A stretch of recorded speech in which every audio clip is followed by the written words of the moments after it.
क्या आपका जीटी का स्कोर, ग्रैंड टेस्ट का स्कोर 400 to 500 पे आके स्टक हो गया है या इससे भी कम आ रहा है? तो ये वीडियो आपके लिए है। तो अगर आप एनीसेट नवंबर 2025 दे रहे हैं या नीट पीजी 2026 दे रहे हैं, ठीक है, तो आप क्या कर रहे होंगे? सबसे बड़ी गलती, रैपिड रिवीजन को फॉलो कर रहे होंगे, है ना? तो मार्क्स भी रैपिड रिवीजन वाले ही आएंगे। फिर रैपिड रिवीजन में आधी चीज़ें हैं, आप ये समझिए, कंप्लीट इन्फॉर्मेशन नहीं है उसके अंदर। ठीक है, तो आप सबसे पहले बेस ही उसको बना के लेके चल रहे हैं तो आपको आधी चीज़ें ही आएंगी, ठीक है, और फिर आपका स्कोर कम आता है और फिर आप कहते हैं कि हम तो मेन नोट्स पढ़ने का टाइम ही नहीं बचा हमें। तो फिर पहले ही आपने गलत रास्ता चूज़ कर लिया तो आप कैसे आगे बढ़ेंगे? तो मेरे पास काफ़ी स्टूडेंट्स की क्वेरीज आती है, हमने रैपिड रिवीजन की, हमारा 25,000 से 50,000 तक रैंक आया नीट पीजी में।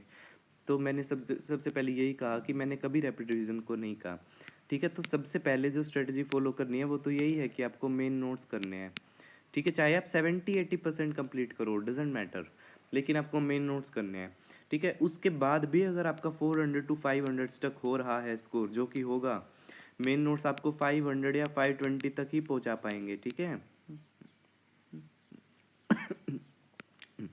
इसके आगे नहीं पहुंचा पाएंगे। इसके बाद क्या करें फिर? तो इसके बाद जो मैं स्ट्रेटेजी लेके आया हूँ वो क्या है? देखिए, मेरा 4 जून 2024 को जो स्कोर था वो ये है, और 440, और 21 अप्रैल 2025 को 750 मार्क्स, और first rank in Marrow grand test. मैंने कभी नहीं सोचा था कि आ जाएगा, है ना। और तो ये कैसे आया? ये जो जंप है वो कैसे आया? तो इसका सोल रीज़न है जीटी रिव्यू, ठीक है। ये है वर्किंग स्ट्रेटेजी, जीटी रिव्यू। मैंने क्या किया, जीटीज देने स्टार्ट किए। जैसे मैंने जीटीज देने स्टार्ट किए उसके बाद मैं हर हफ्ते जीटीज देता था, फिर जो भी जीटी होता था उसको रिव्यू करता था। एक मैंने रजिस्टर बना लिया, उसके अंदर पॉइंट्स लिख लिए, की पॉइंट्स, ठीक है। उसमें धीरे धीरे करके की पॉइंट्स लिखता गया, जो भी मेरे गलत होते थे, वोलेटाइल चीज़ें थी, हाई यील्ड चीज़ें थी, या मुझे लगता था कि मैं भूल जाऊंगा आगे जाके, वो मैंने इसके अंदर लिख लिए, ठीक है। ऐसे करते करते मैंने क्या किया, अप्रैल तक आते आते 115 जीटीज रिव्यू कर लिए, है ना। फेब में इंटर्नशिप कंप्लीट हो गई थी और अप्रैल तक आते आते 115 जीटीज मैंने रिव्यू किए। उसके बाद जो है मेरा उसके बाद जो मेरा स्कोर है वो 700 720 जीटीज में 750 भी आया, ठीक है। एक बार आया था फर्स्ट रैंक, ठीक है।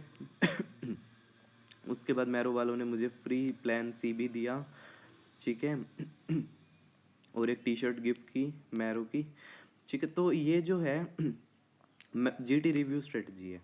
तो 115 जीटी रिव्यू किए उसके बाद अब मैंने क्या किया, एग्ज़ाम के बाद इसको पब्लिश कर दिया है, इस बुक को, ठीक है, आप लोगों के लिए।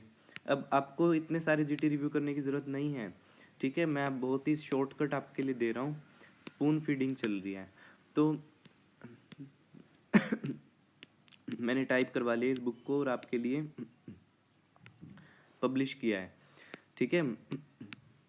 तो इसमें की पॉइंट्स हैं, जैसे कि सपना फॉर लेप्रोसी का मैस्कोट हो गया, मीना फॉर यूनिसेफ का मैस्कोट हो गया, पोषण अभियान का लोगो हो गया, ठीक है।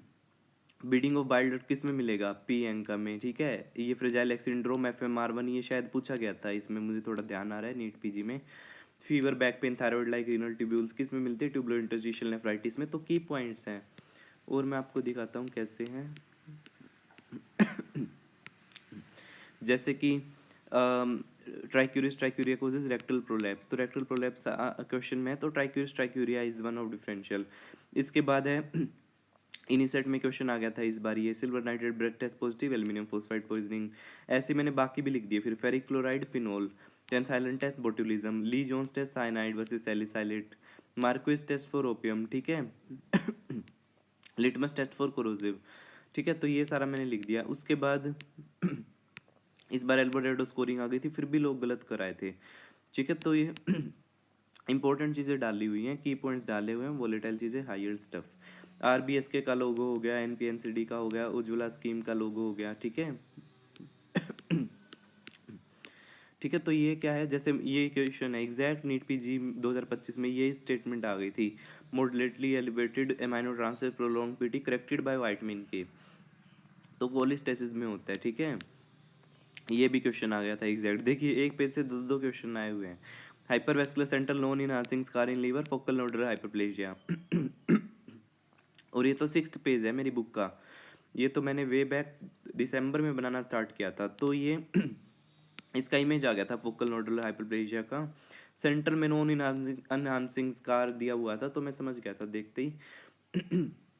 ठीक है, तो ये की पॉइंट्स हैं इसमें, ऐसे ऐसे 1800 पेजेस हैं इसमें। पेजेस क्या फ्लैश कार्ड की फॉर्म में ही है, की पॉइंट्स है ना, इजी हो जाता है पढ़ने में।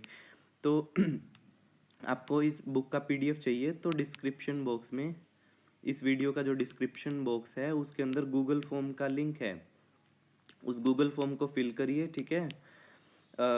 और वहाँ पे सारी डिटेल है, गूगल फॉर्म को फिल करिए, वहाँ पे सारा लिखा हुआ है कैसे आपको पीडीएफ मिलेगी, गूगल फॉर्म को फिल करते ही आपको बुक का पीडीएफ मिल जाएगा, ठीक है।